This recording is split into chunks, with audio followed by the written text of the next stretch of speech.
I did a video recently on the 5 best beginner cruiser motorcycles of 2017, and a lot of you have asked me if those bikes are good for tall riders. Some are, some aren't. So I decided to do some research and find out what is the best beginner cruiser motorcycle for tall people, and that is what we're going to discuss today. If you like cruisers and seeing videos like this, please make sure to subscribe and hit that notification bell next to it. That way you're notified of all my new videos and when I do live stream motovlogs. Before I start, I want to mention that this isn't a list of worst to best. Everyone has their own bias. I picked the motorcycles that I believe were different and offered something unique to a tall rider. So let's start the video. The 2017 Vulcan Boulevard C50 and C50T variation. This 805cc 4-stroke liquid-cooled single overhead cam 45-degree V-twin is the cheapest bike on this list.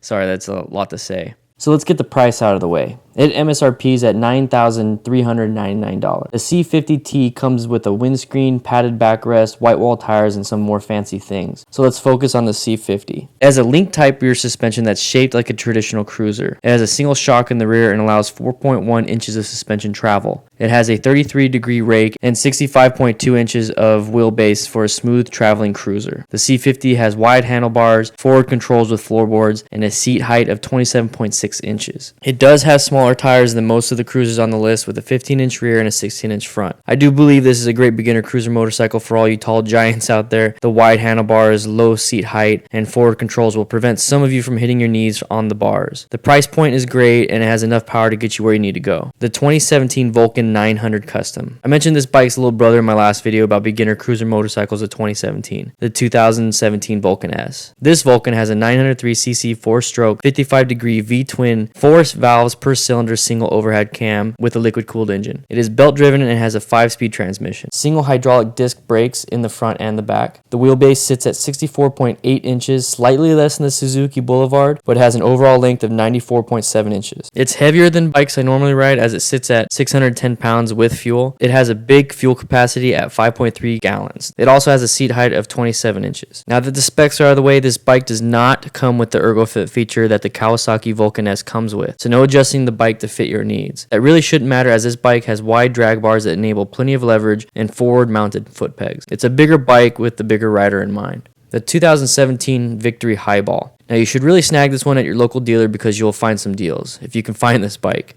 The 2017 should be the last year made.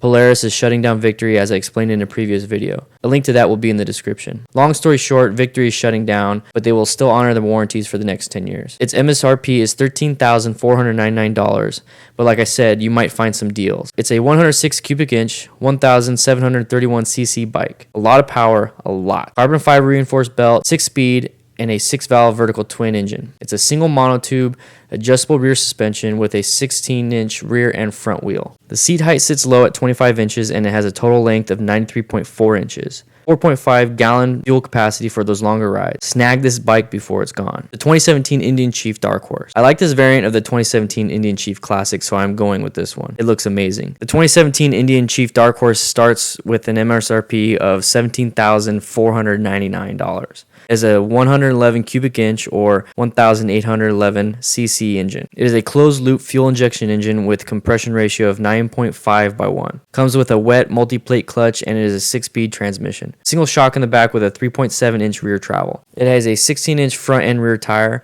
but the rear is a fat 180mm wide tire. To put that in perspective, my Harley Sportster is 130mm. The wheelbase is 68.1 inches with a total length of 103.5 inches. I've been spouting those numbers for these bikes because that plays a huge role in overall comfort and how the turning will be, so it's pretty important. The fuel capacity is at 5.5 gallons with a total weight of 783 pounds wet. It's a bigger bike, but it's for bigger people.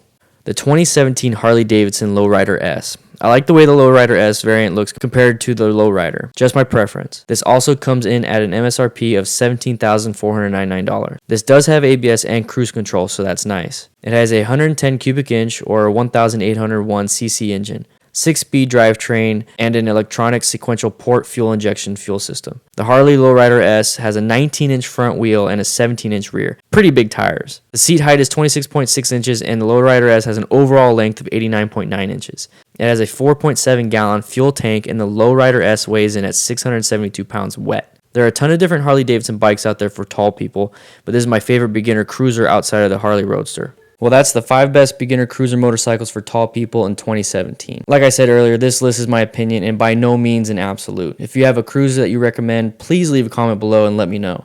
If you found any of this helpful, please share this video with your friends or family. That really does help me out so much. I hope to see you all around and I hope you all ride safe. See you later.